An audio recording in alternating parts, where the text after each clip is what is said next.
Hey, hey, hey, aloha gang, and welcome to another Missing Mondays.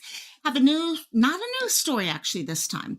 This one's been around. These two went missing a couple years ago, and their case is going cold. And it's time that we reopen their story, let everyone know about it, share pictures again, and see if maybe we can find some people out there who might have little bit of an inkling of what may have happened or may have seen something and just not thought about it until now. So pull up a chair and grab yourself a drink, and here we go. Aloha and welcome to the Local My Life.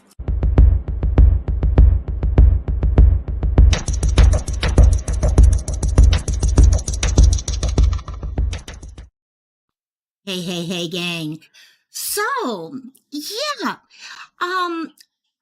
as many of us who are actually out there looking at different missing people cases and stuff, and yes, Cassie's joining me today, and now I got two below me too, so this may not last long. But as many of us who go on to different channels, yep, it didn't last long, to look at different cases and make sure we are addressing different people and their stories and keeping people's stories alive out there. Okay, and cases are not going cold.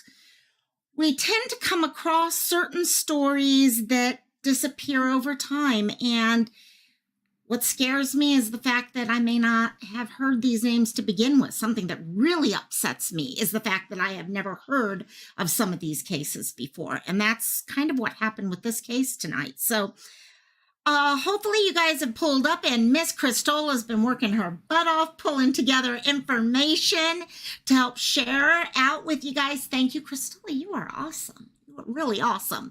She was not only that, she was our second person in here after Louisiana Girl. Actually, was she second or third? Frank may have gotten second person. Frank's been sitting here getting things out also. You know, I love that. I love that we've got a group of people who, while they're waiting for the live to start, instead of just sitting talking or going and doing other things and all, they're researching the case. They're trying to get information. That way they know when all of a sudden I have that blank look on my face, I'm like, oh God, what was I supposed to say here? Yeah, they'll know exactly what was going on. But, and also, y'all are awesome. Okay, Frank's been out on Twitter already sharing. Crystal, I can see from chat already, is sharing information out to you guys about these two people. The story that I thought I was going to hear when I realized it was an aunt and her nephew. Of course, I had one set picture in mind. Oh, she ran with her nephew. I don't think that's the case in this case. Or if it is, it's not in the way that we're thinking about it. And to me, this is the perfect example of how we can quickly get an idea in our head that is not true. And we make assumptions without knowing the full story. So outside of those ones to say hi, hello, Missy K. We were just in another chat together. And while I've been waiting for the last 30 minutes, once I kind of got all my research together, I went into another channel and we were talking about the whole Amber Heard bit and all that. So hello, my dear. And on who else we got here? We got that girl. Love you, that girl. Thank you so much, that girl, for sharing it out. Same with Sleuth Mom. You shared it out also, both you guys. Thank you so much.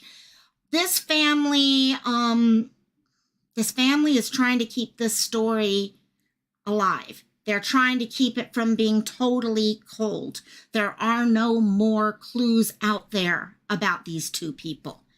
And this is when, this is the other time we can all jump in and we can make sure we're pushing it and keeping their voice alive. Hey, Jill, welcome, my dear. Welcome. And awesome. So let's get down to work on these two. Siren made it. Hey, Siren. And so, like I said, when I started looking at this case earlier, I was out there on Facebook checking out different missing pages and stuff like that. And I saw this about a 2-year-old who went missing after a nap. And all I read initially was 2-year-old went missing along with his auntie, okay, while grandma was taking a nap. Gang, all of us make assumptions. I've made a major assumption here. And that assumption slapped me in the face when I realized, you know what, girl, you were making an assumption that was not right. And hey, Robbie, love you, my dear. Mwah. And KK, love you, my dear. Hopefully I'll get to see you soon, my dear. And initially, I think most of us, we hear about someone in their 20s going missing at the same time as a child. And what's the first thing that goes into your mind? Oh, they ran. Okay, oh, they wanted a child, maybe. Whatever it is. Our mind goes in that way. Well, as we hear more about this case, you're going to realize very quickly, I don't think that's the case in here. Did she go with him? Yeah, I suspect she did. But there are some disabilities going on here, which I think came into play. So first of all, just to start with everyone, no problem. Frank, you get some sleep, my dear. Get some sleep. Thanks for sharing out. I love you. Love you. Sorry, I've got treats in the hand, so it makes the heart hard to do, but you know I love you. And so the two went missing a long freaking time ago at this point. We're talking 2015. These are the years before COVID, okay? To me, that's a lifetime when it comes to missing people. There is a mother and a father of this little boy. There is a mom, stepmom, and all family members of this young woman who have not seen their loved ones since July 25th, 2015. Basically, long story short, and I'm going to be showing pictures, just FYI. These pictures, hey, Elizabeth, these pictures are old. We haven't seen these people in 8 years. Okay, well, those of you who have kids know 2 years old versus 8, 9 now. A 2-year-old versus a 3 or a 4-year-old is a huge difference. Okay, and we are going to address that issue as we talk. So to begin with, we're talking about King Walker. King, he's the 2-month-old, and Diamond Bynum. Diamond was 21 at the time of disappearance. I think she's now 28. They had lived in an area called Harmond, Indiana initially. And in February of 2015, the family, grandpa, step-grandpa, or dad, you know what I'm talking, the older generation. We got 4 generations here. They picked up and moved to Gary, Indiana. So February 2015, moved to Gary, Indiana to the 500 block of Matthews Street. Now, important things to know as we go through this is that King lived with his mom, while Diamond's lived with her dad. Diamond and King's mom are sisters. Diamond lived with dad and stepmom. And what would happen is King and his mother would visit, grandparents every weekend. Every weekend they were there to spend the time together. This one weekend, July 25th, 2015, what happened was at around 10:20 in the morning, Diamond's stepmother decided to take a nap. She went into her bedroom, went to sleep, woke up about 40 minutes later, like so many of you guys. I'm right now ready to take a nap myself. And when she left her room, she realized both Diamond and King were gone at this point, and they have not been seen since. Now, a lot of people, like I said, my first initial thought was, oh, Diamond ran off with the baby. Information that is very important at this point is to realize that Diamond actually has some physical genetic disabilities. She has an issue called, I know I was going to space out on this name, the specific syndrome, Willie something or other syndrome. I'll get the name of it. Sorry, I thought I had it right out here, and I do not have it. But syndrome actually has a lot of issues that lead into problems. Number one, she's at the mental age of a 5 to 7-year-old. Number one. Number two, it causes people to be shorter of stature. So as you'll see, she's not even 5 foot tall. Okay, on top of it, as you can see, probably by her size and everything, one of the things that it does call, hey PJs, how you doing, my dear? One of the other things that it leads to is this drive to need to eat. You're always hungry. You're always hungry. So Diamond had this issue going on, and I'll give you the name at the end of this live because it's on the paperwork, the poster I put together. So it's very, very possible while Grandma was sleeping, while her mom was sleeping, that she may have gotten up and decided to go search for food. Okay, now the family, hi, hello, Amber, how you doing, my dear? And it's very possible that she was hungry. It was a new location. She did not know this area of town. She was not familiar with it like a normal person would be familiar.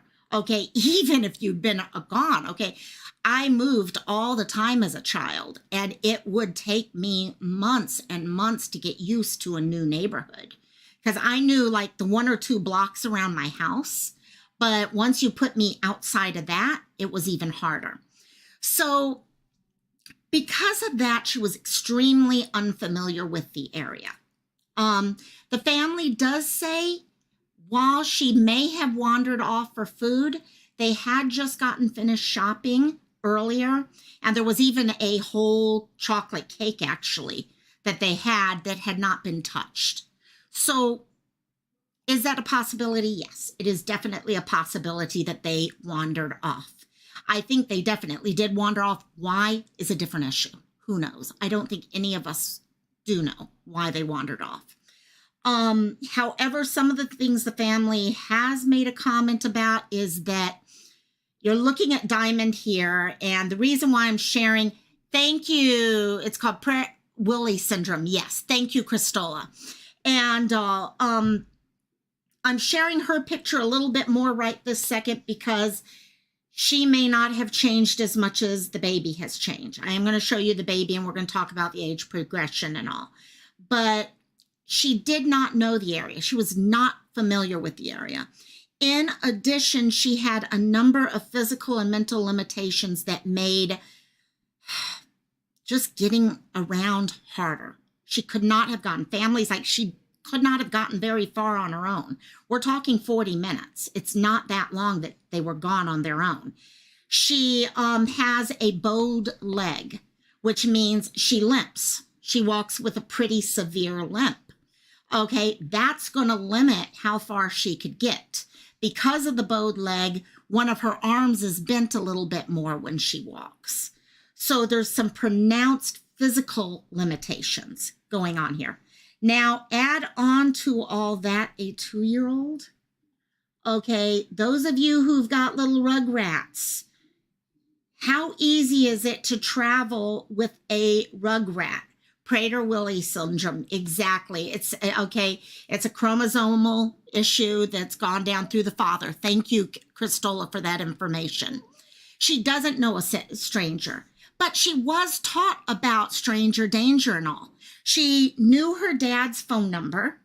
Okay, so her father says every time the phone rings, even now, and it's an unknown number, he gets that hope that maybe she's calling him home. Okay, maybe she's calling just to say hi, and maybe she got lost or something like that. Could she have been with this 2-year-old who maybe wanted to be carried, and she physically has issues with that and all, and someone pulled up in a vehicle?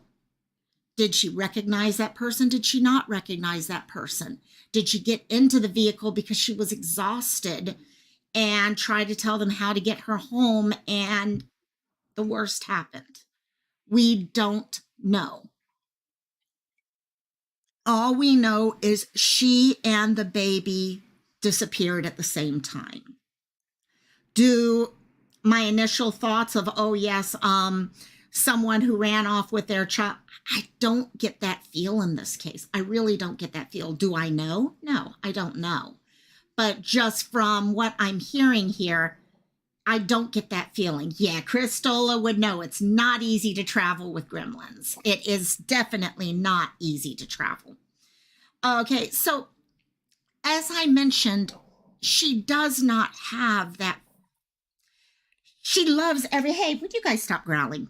She knows and loves people that she comes across, but she also understands stranger danger.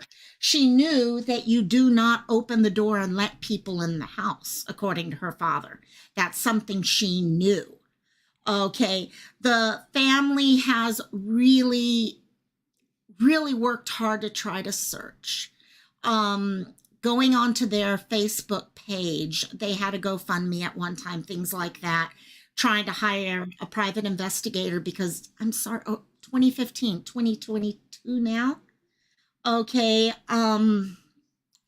you get to a point where there are no more, hey, Katie K, there are no more hints coming through.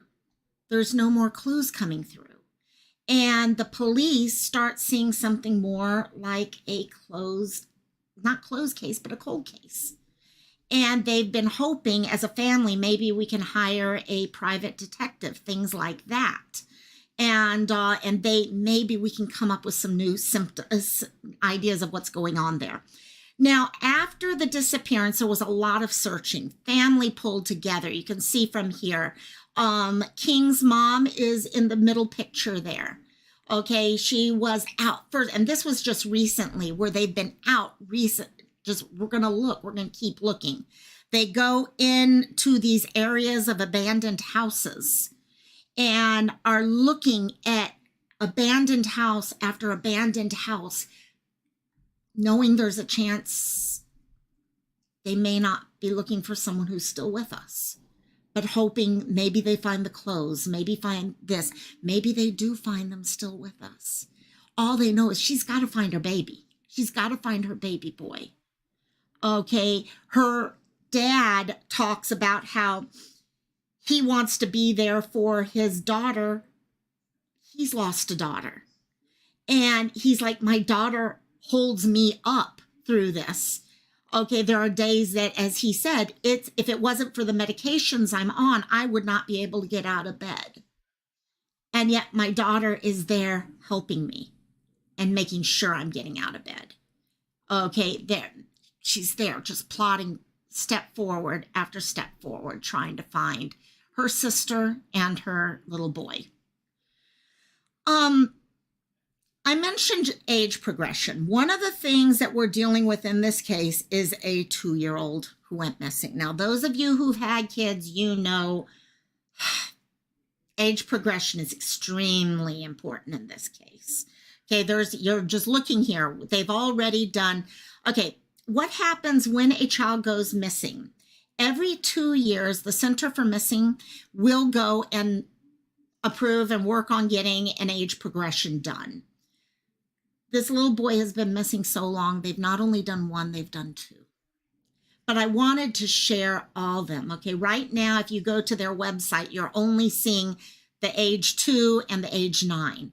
But I think it's important, especially in a case like this, we don't know what happened. I don't want to, my mind goes crazy. You know how it goes? Your mind goes crazy with all the different ideas. Could something have happened? And after they got in a car, the 2 were separated or something like that. And he may be living life with a family who doesn't even know that he was kidnapped. We don't know. And that's why it's important here for people to see this, because you know what? Between 2 and 9, we don't know how right on that age progression is, but that 7-year-old age progression may be amazing. So sharing that so we can see the change, so we can see how he is aging and get that information out to as many people as possible. Now, the family has also taken the step of recognizing they may be looking for someone who's no longer with us. And as such, they have given DNA to the police.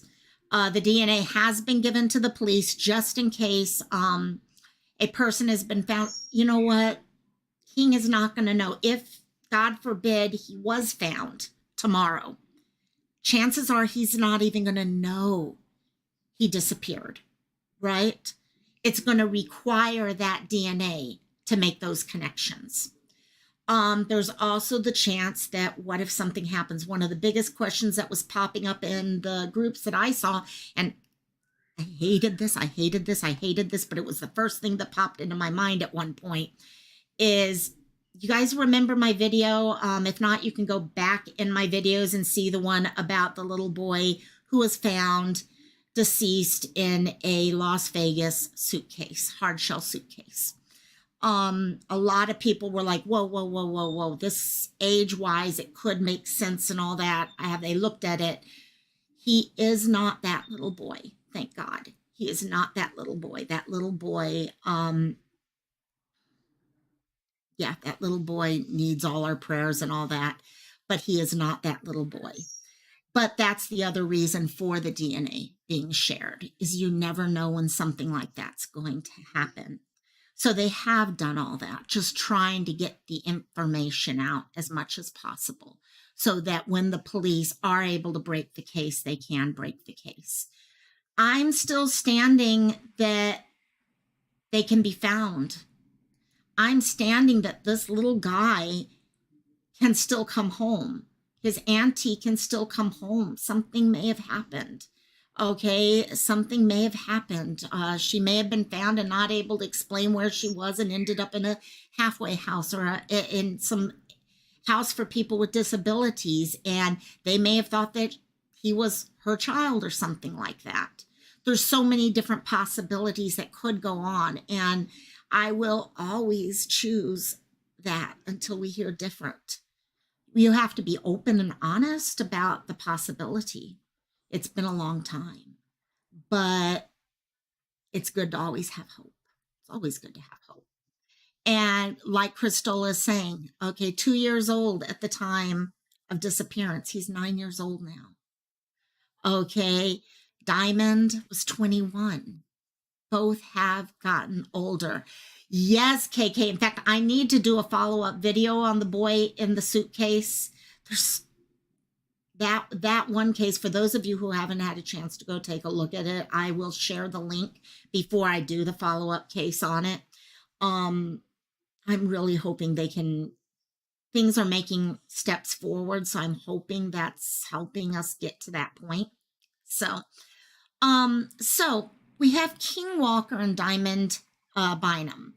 They were both went missing at the same time, basically most likely wandered out of the house when Diamond's mother-in-law, stepmom, happened to go to sleep, and the two of them left the house. This was in Gary, Indiana, July 25th, 2015. King was 2 years old at the time of disappearance. Because of that, I did make a decision not to put a lot of the height, weight stuff here.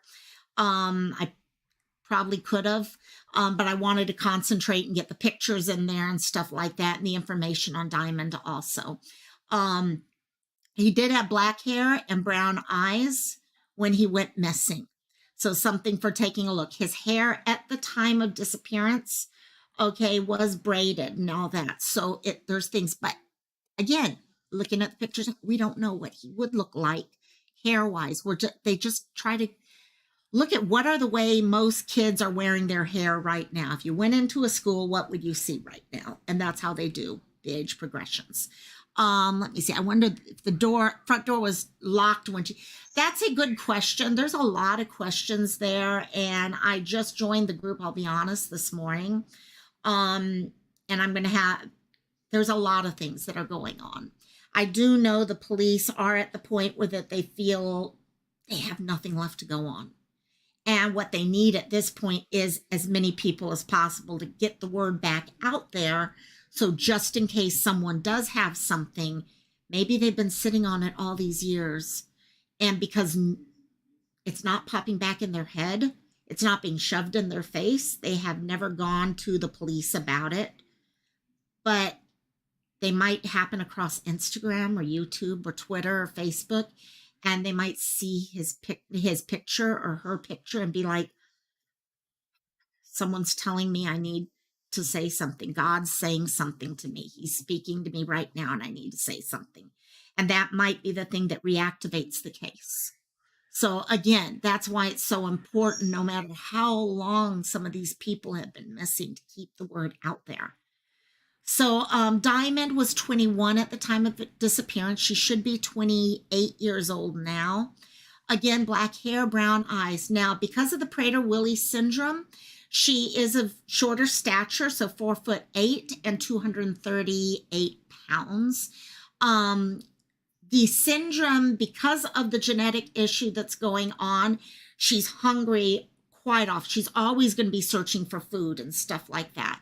There's some definite symptoms that you would recognize very quickly with her. You would recognize the limp that she has. You would recognize her arm being bent. Okay, that one's not all the time, where the limp is definitely all the time, but it is there. KK, good question about her mental capacity.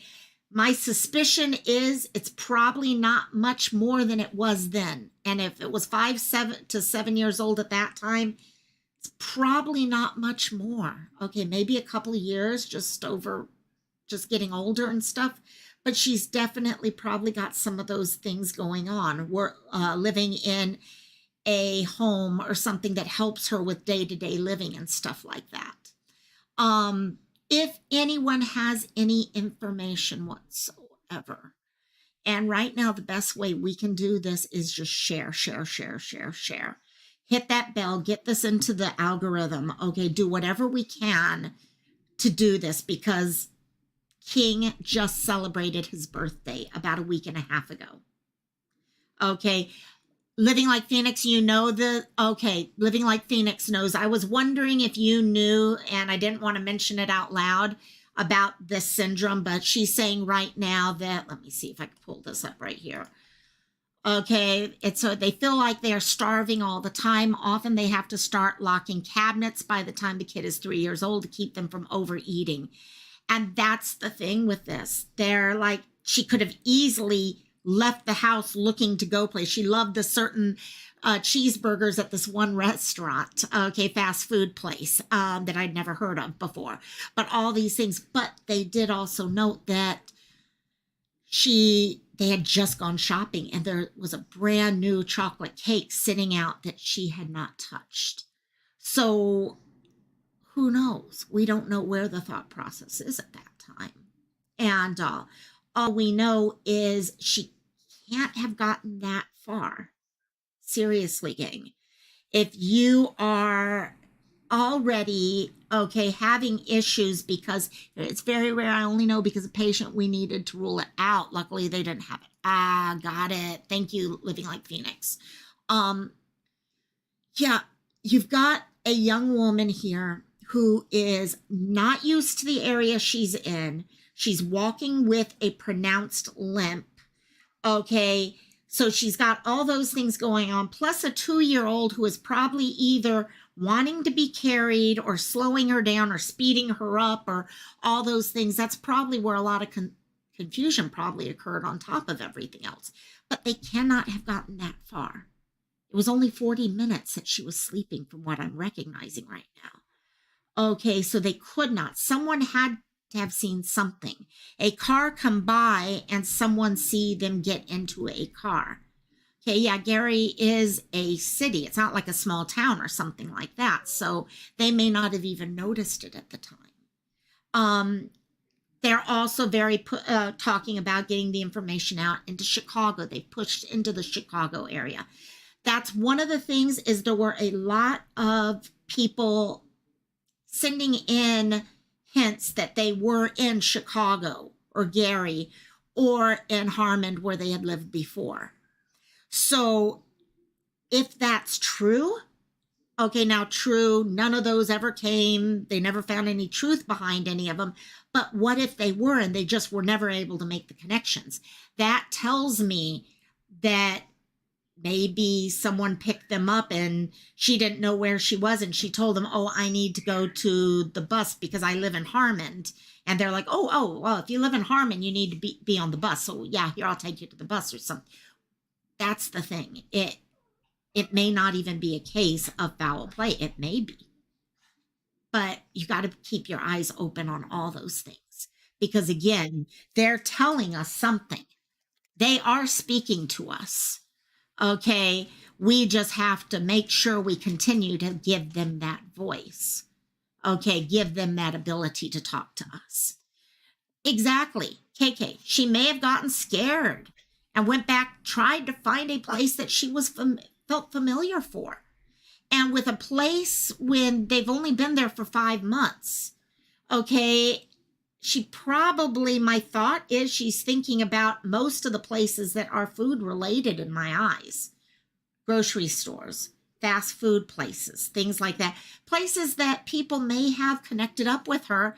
And if she didn't, she was upset or nervous or something happened, you don't know. She may have ended up back in Harmond. And then from there, nothing happened there and then ended up someone else and all that. There's been a lot of different places. So all we can do is try to get the word out to as many of these places as possible. So what I did was I took the information that I have on, I'll have on YouTube. Actually, I think I already put it on YouTube. And I shared it out and I hashtagged, okay, Chicago. Okay, I hashtagged some of those places just in case they happen to come across it in a place like that. Because even if something, I hate having to address this side, but even if something happened to her, I just have this feeling that maybe he's with another family or something right now. Okay, all of you guys who know me know that I tend to hold on to hope forever. Okay, but this time it's just this feeling and all. So she probably didn't even know what was going on. And that's where the lesson for me in this case was. Because I jumped into this case this morning with assumptions. And if I had not done any further informational research, things like that, I would have ended my research with this idea that she ran off to have a little boy. That's where my mind would have had me go. Okay, and that would have been, I think, pretty far from the truth. I may be wrong, but I don't think so. I don't think the family thinks so. The family, they seem to feel that they wandered away. And whether they got in a car with someone who was not good, or they just wandered away to the point where they don't know how to get back at this point. And that's why Dad keeps hoping and praying every time he hears that phone ring that it's going to be Diamond calling him. So if you guys have any way of helping us get this information out here, like I said, we have the thumbnail here. We've got the Instagram post that you can share, whatever you have that you can help us get the word out. Okay, it doesn't matter how many years go by. Okay, people need the chance to have their story told.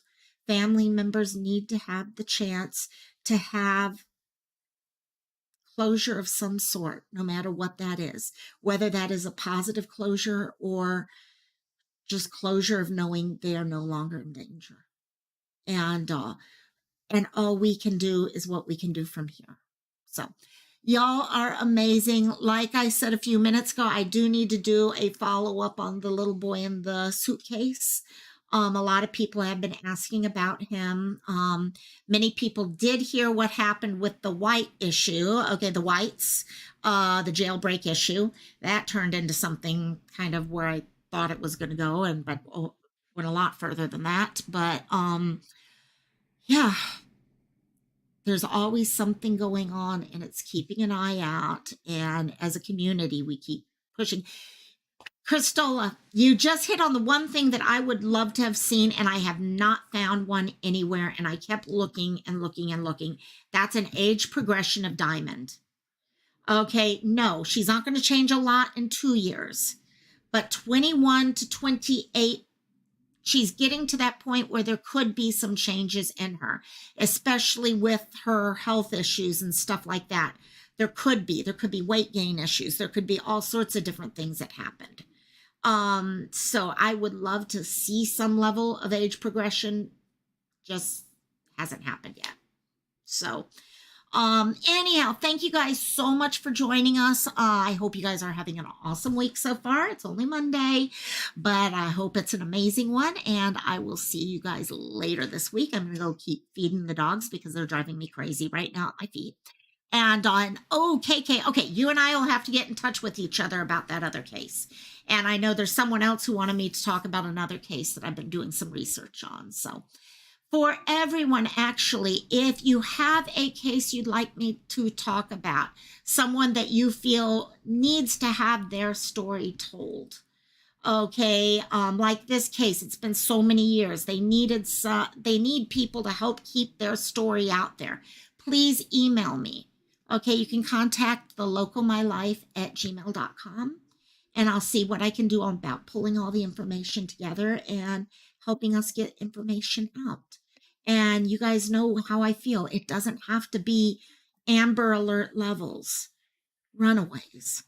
One of the things I'd like to start covering are our senior citizens who are having silver alerts put out, because those seniors often are in very dangerous situations because they don't have the ability to make decisions and act safely. And there's a lot more out there that I'm recognizing than I ever realized were out there. So thank you guys so much. I hope to talk to y'all soon. For sure Friday, but I'm sure I'll connect with you sometime during this week. Love each and every one of you, and I'll talk to you later. Aloha, goodbye, and mahalo.